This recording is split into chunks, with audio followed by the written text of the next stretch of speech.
Que feriez-vous si la loyauté la plus solide devenait soudain une menace mortelle ?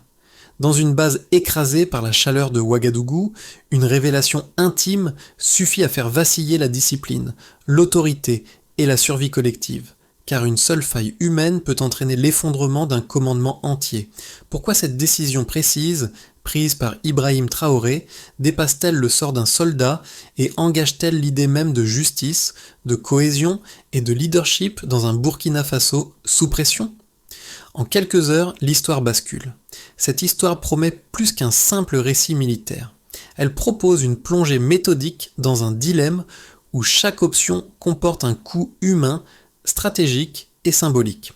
Ici, il ne s'agit pas de glorifier une décision, mais de comprendre comment elle se fabrique sous contrainte, dans l'urgence et face à des règles qui laissent peu de place à l'erreur. L'enjeu est immédiat. Préserver la cohésion d'une unité engagée dans un contexte de guerre asymétrique, où la peur, la rumeur et la trahison peuvent circuler plus vite que les ordres. Mais l'enjeu est aussi plus large. Démontrer si l'autorité repose uniquement sur la sanction ou si elle peut survivre à une forme de nuance assumée. À travers le cas précis auquel est confronté Ibrahim Traoré, c'est la crédibilité du commandement qui se joue, tout autant que la confiance silencieuse des soldats qui observent, jugent et ajustent leur loyauté. Comprendre cette décision, c'est donc mesurer ce qu'un chef accepte de risquer, son image, son unité, et parfois l'avenir même de ce qu'il dirige. Un dossier interne révèle qu'un seul soldat a transmis des informations sensibles pendant plusieurs semaines. En moins d'un an, 3 éléments concordants suffisent à établir une trahison au cœur même de l'unité. Ce constat brutal ouvre une brèche immédiate dans un environnement où la confiance n'est pas un luxe, mais une condition de survie. Dans une base militaire de Ouagadougou, soumise à une pression opérationnelle constante, chaque homme dépend littéralement de la fiabilité de celui qui marche à ses côtés. La moindre suspicion peut désorganiser une chaîne entière de décisions, ralentir une réaction, exposer une position.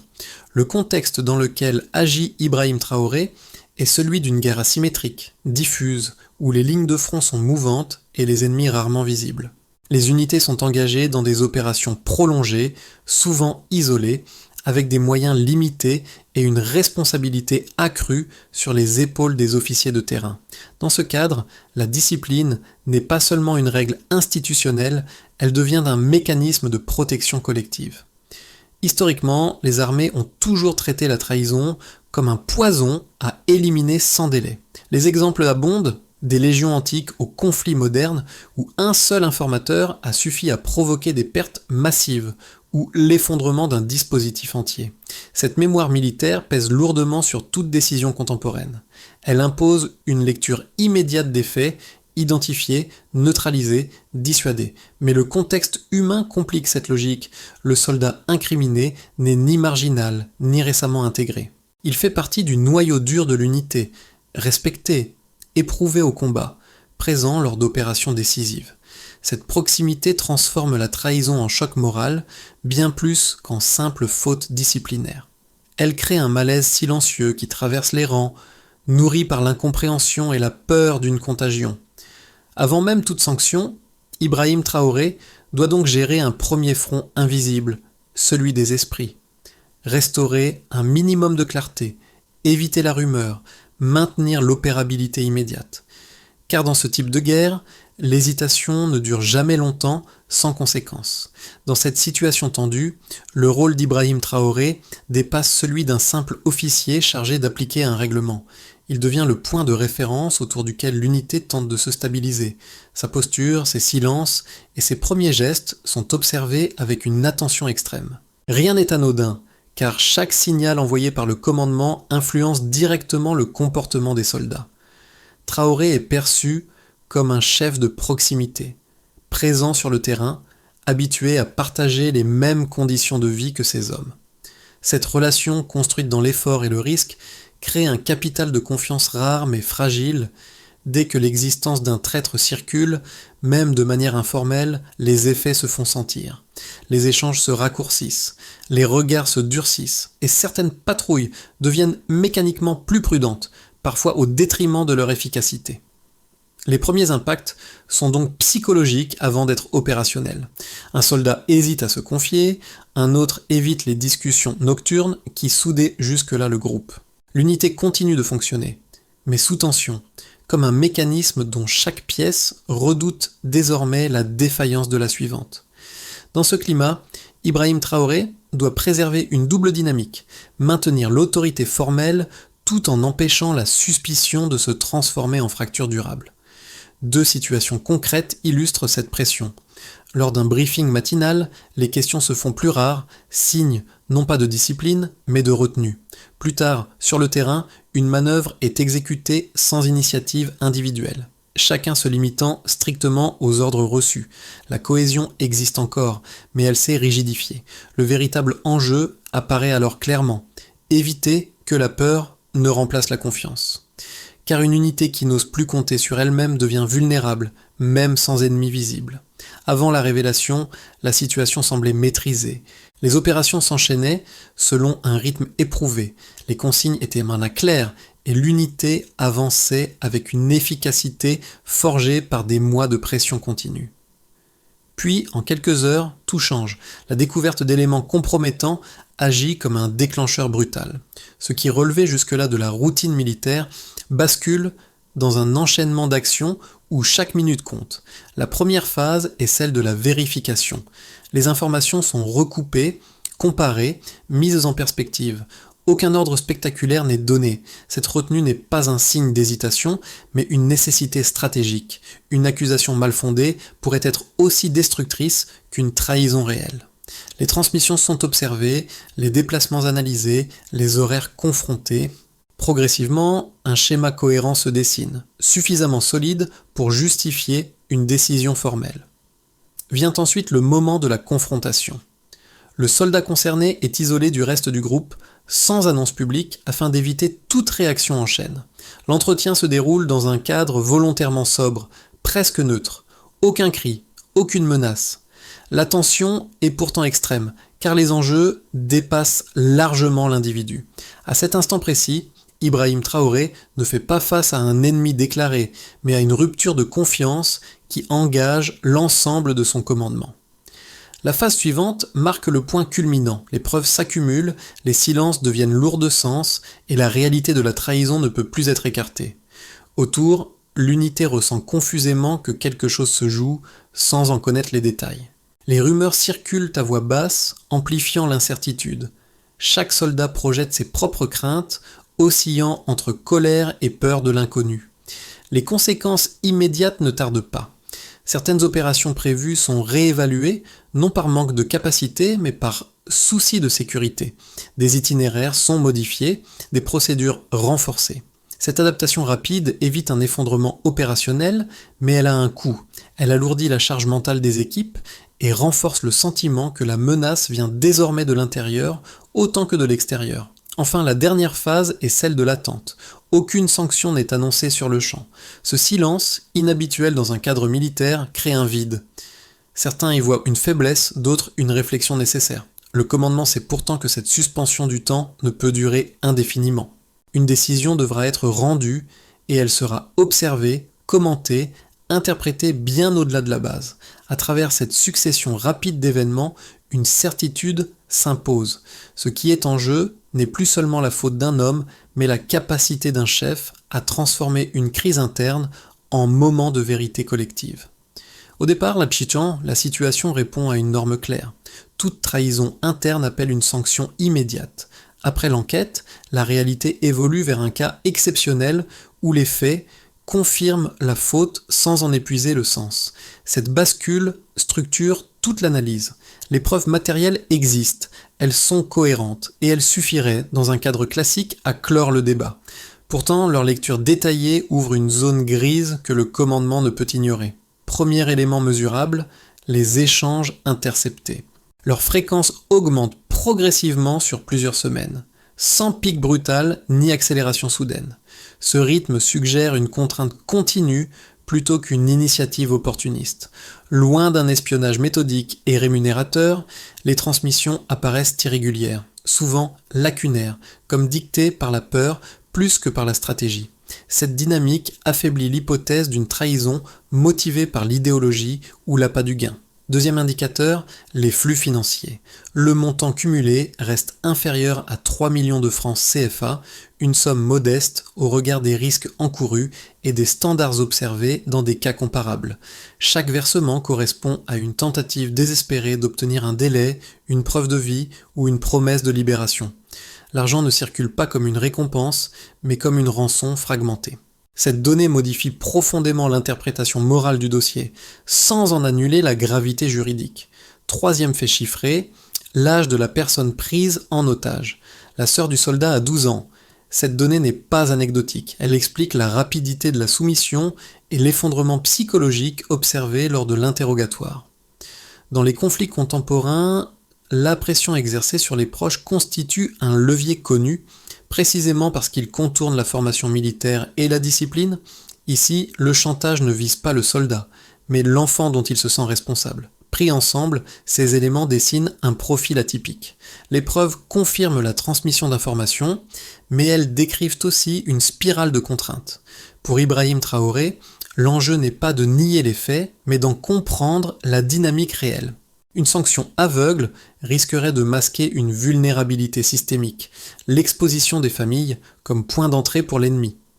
L'analyse quantitative révèle donc une tension fondamentale. D'un côté, les chiffres suffisent à établir la culpabilité.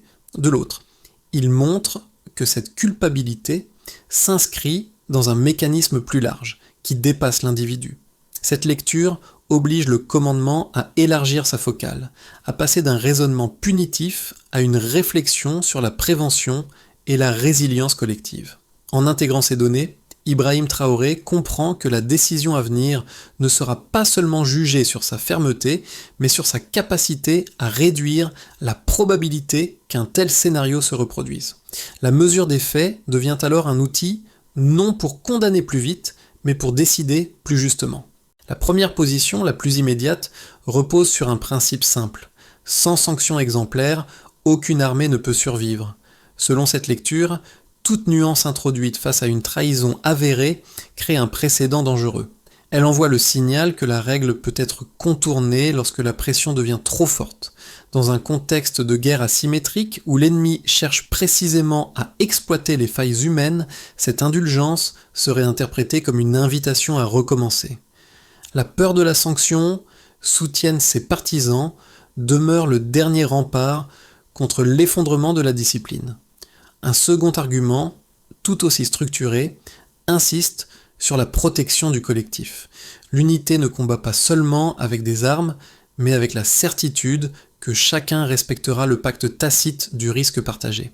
Tolérer une trahison, même motivée par la contrainte, reviendrait à hiérarchiser les vies et à fragiliser ce pacte.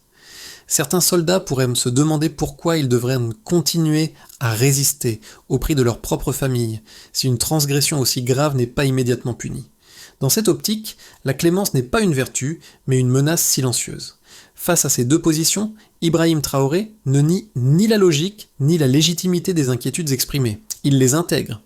Mais il introduit une donnée supplémentaire, l'efficacité réelle de la sanction dans un environnement où la pression psychologique devient une arme stratégique.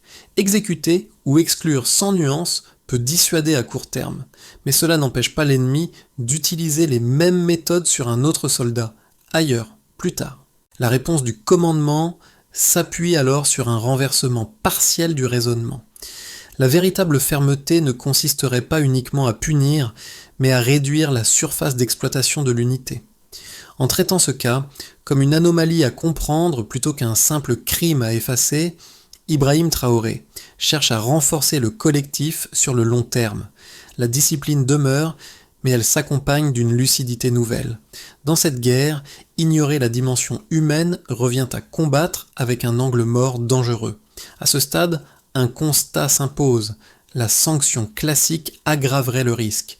Ce constat marque un basculement silencieux dans la réflexion du commandement.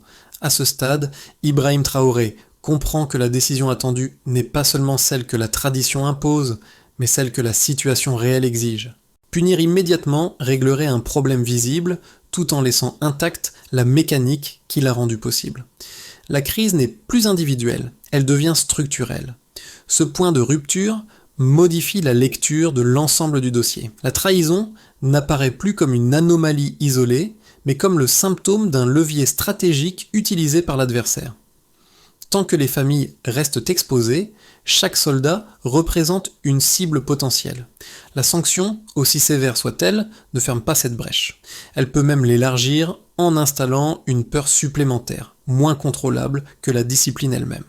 Ibrahim Traoré perçoit alors un changement de césure. L'enjeu n'est plus de restaurer l'ordre par un acte spectaculaire, mais de reprendre l'initiative. Cela suppose de transformer une faiblesse subie en variable maîtrisée. La décision à venir devra simultanément préserver l'autorité, protéger l'unité et envoyer un message lisible à l'ennemi. À partir de ce moment précis, la question n'est plus de savoir s'il faut frapper, mais comment neutraliser durablement la méthode employée contre ces hommes.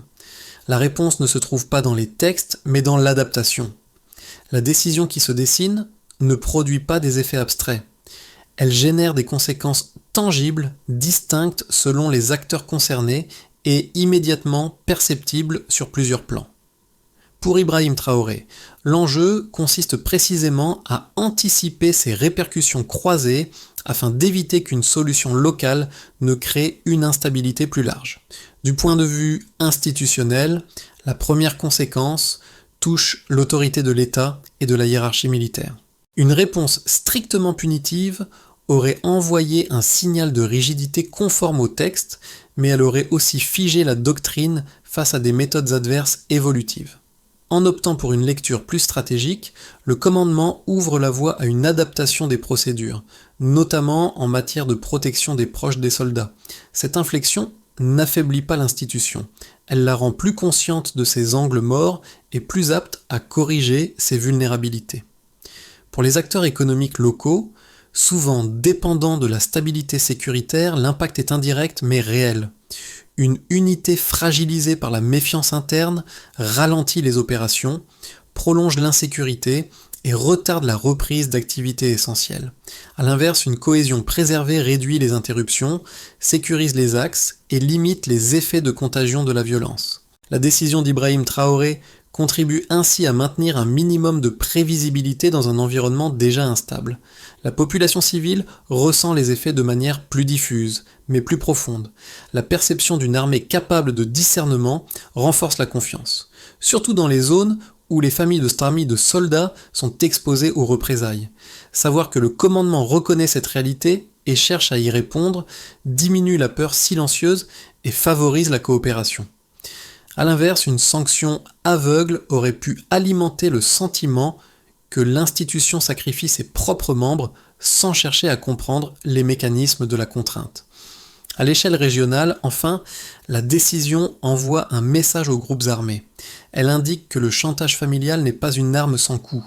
En neutralisant cette méthode par l'anticipation et la prévention, le commandement réduit l'efficacité d'un levier largement utilisé dans les conflits contemporains. Cette réponse ne supprime pas la menace, mais elle en augmente le prix et en limite la portée. En agrégeant ses conséquences, un constat s'impose. La décision ne protège pas seulement une unité à un instant donné, elle redéfinit un équilibre entre fermeté et adaptation. Ibrahim Traoré engage ainsi une transformation discrète, mais structurante, dont les effets dépassent largement le cadre initial du dilemme. Le premier scénario, dit de continuité maîtrisée, repose sur une application rigoureuse de la décision prise et de ses enseignements. Les procédures de protection des familles sont renforcées, les canaux d'alerte interne deviennent opérationnels et la cohésion se stabilise sans rupture visible. Dans cette hypothèse, l'unité conserve sa capacité d'action, tout en intégrant progressivement des mécanismes de prévention psychologique. La discipline reste intacte, mais elle s'appuie davantage sur la confiance structurée que sur la crainte immédiate. À moyen terme, l'impact est discret, mais durable. Le second scénario, plus optimiste, suppose que cette approche fasse école, d'autres unités s'en inspirent, des formations spécifiques sont déployées, et la question de la vulnérabilité familiale devient un axe central de la doctrine. Cette dynamique réduit l'efficacité du chantage ennemi et améliore la circulation de l'information en interne. Dans ce cas, Ibrahim Traoré apparaît non seulement comme un chef ayant géré une crise, mais comme un acteur de transformation organisationnelle. La légitimité du commandement s'élargit, car elle s'appuie sur des résultats tangibles et une vision partagée. Le troisième scénario, le plus critique, envisage un retournement négatif. La décision est mal comprise, interprétée comme une faiblesse ou instrumentalisée par certains acteurs. La rumeur s'installe, la confiance se fragmente et l'ennemi exploite cette ambiguïté pour tester à nouveau les limites du système. Si les mesures d'accompagnement sont insuffisantes, la cohésion pourrait s'éroder lentement, sans crise spectaculaire, mais avec une perte progressive d'efficacité. Dans ce cas, la nuance initiale deviendrait un fardeau, faute d'avoir été pleinement assumée et expliquée. Face à ces trajectoires possibles, une recommandation s'impose. Ne pas laisser la décision isolée de son cadre. Si elle est suivie d'actions claires, mesurables et collectivement comprises, elle peut renforcer l'ensemble du dispositif. Si elle reste symbolique, elle expose le commandement à des interprétations divergentes. La clé réside donc moins dans le choix initial que dans sa traduction concrète au fil des mois. La question centrale demeure ouverte. Quelle lecture l'organisation fera-t-elle de cette décision lorsqu'elle ne sera plus récente, mais intégrée à la routine ? Au-delà du cadre militaire, cette situation touche des mécanismes familiers à toute organisation confrontée à la pression. Chacun reconnaît ce moment où une règle claire rencontre une réalité humaine complexe, et où l'application mécanique promet une solution rapide mais imparfaite. Le dilemme observé ici agit comme un miroir, car il met en scène une tension universelle entre sécurité, responsabilité et compréhension. Pour ceux qui dirigent des équipes, l'épisode rappelle que l'autorité ne se limite pas à décider, mais à assumer les effets secondaires de chaque décision. Une sanction peut rassurer à court terme, mais elle ne résout pas toujours la cause profonde du problème. A l'inverse, une approche nuancée exige du temps, de l'explication et une exposition personnelle plus forte du leader. Elle implique d'accepter le doute des autres et parfois leur incompréhension. Pour les membres d'un collectif, cette histoire pose une autre question. Jusqu'où peut-on attendre d'un individu qu'il résiste seul à une pression extrême ? Le sentiment de protection, réel ou perçu, influence directement la loyauté et l'engagement. Savoir que l'organisation reconnaît certaines vulnérabilités change la manière dont chacun envisage le risque et la confiance accordée au groupe. Enfin, pour l'observateur extérieur, le récit invite à dépasser le jugement immédiat. Il montre que derrière chaque décision visible se cache une série de calculs invisibles, souvent contradictoires. Comprendre ces arbitrages n'implique pas de les approuver, mais de mesurer leur complexité. Cette distance critique permet d'évaluer un leadership non seulement sur ses résultats, mais sur la cohérence entre ses valeurs affichées et ses choix concrets. À ce stade, une interrogation persiste. Dans une situation comparable, privilégieriez-vous la règle qui protège l'ordre, ou l'ajustement qui cherche à préserver le sens collectif ? La décision ne peut produire d'effet durable sans une traduction opérationnelle claire. Pour Ibrahim Traoré, l'enjeu devient alors d'ancrer le choix dans une série d'actions lisibles, mesurables et collectivement assumées. La première étape consiste à formaliser un canal d'alerte interne sécurisé. Chaque soldat doit pouvoir signaler une pression exercée sur ses proches sans crainte de sanctions immédiates.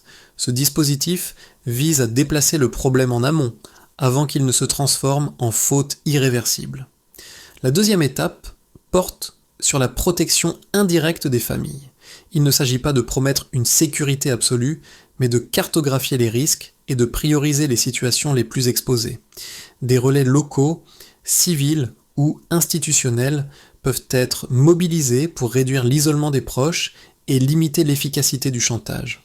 Cette mesure répond à une logique simple, diminuer la symétrie entre la pression ennemie et la capacité de réaction du commandement. La troisième étape concerne la formation.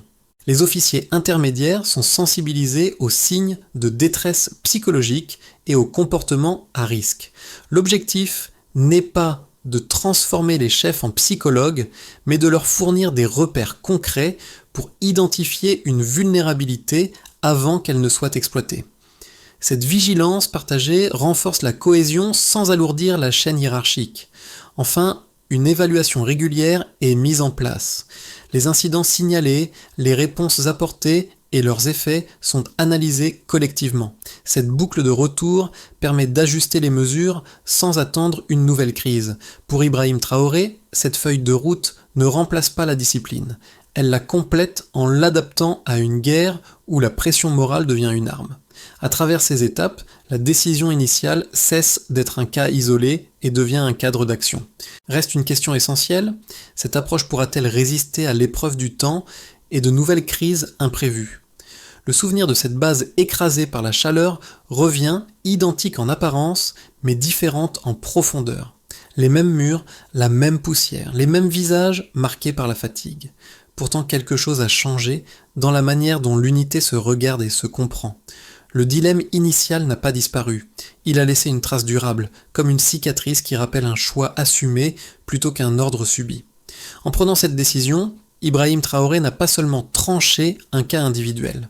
Il a exposé une manière de commander où la fermeté ne se confond pas avec l'aveuglement. Le motif qui traverse tout ce récit réapparaît alors clairement. Diriger, ce n'est pas éliminer toute fragilité, mais apprendre à l'encercler sans la nier. Cette approche n'efface ni la faute ni le danger, mais elle leur donne un cadre intelligible. Le soldat au cœur de la crise demeure une figure silencieuse, rappel constant des limites humaines face à la contrainte. L'unité, elle, avance avec une conscience accrue de ses propres vulnérabilités. Ce n'est pas un apaisement confortable, mais une lucidité partagée. Une phrase s'impose comme un point d'ancrage. La cohésion née de la compréhension résiste parfois mieux que celle imposée par la peur. Ce principe, discret mais puissant, continue de résonner bien après la fin de l'épisode. Ce récit ne se referme pas sur une certitude, mais sur une invitation à réfléchir autrement au leadership. L'épisode observé montre que certaines décisions ne se mesurent pas uniquement à leur efficacité immédiate, mais à la manière dont elles transforment durablement un collectif. En ce sens, le choix assumé par Ibrahim Traoré agit comme un révélateur plutôt que comme une conclusion. Il éclaire les tensions profondes entre règles, responsabilité et confiance, sans prétendre les résoudre définitivement. À l'échelle d'une organisation, d'une communauté ou même d'une société, la question reste entière. Comment maintenir un cadre solide tout en reconnaissant les fragilités humaines qui le traversent ? Ignorer ces fragilités expose à des ruptures brutales. Les intégrer exige du courage, de la pédagogie et une vision de long terme. Ce sont précisément ces qualités qui distinguent une autorité figée d'un leadership vivant. L'histoire se termine, mais les dilemmes qu'elle soulève persistent bien au-delà de ce contexte précis. Chacun peut y projeter sa propre expérience, ses propres arbitrages et interroger la manière dont il juge ceux qui décident sous pression. Face à un choix similaire, privilégieriez-vous la sécurité immédiate ou la construction patiente d'une confiance capable de durer ?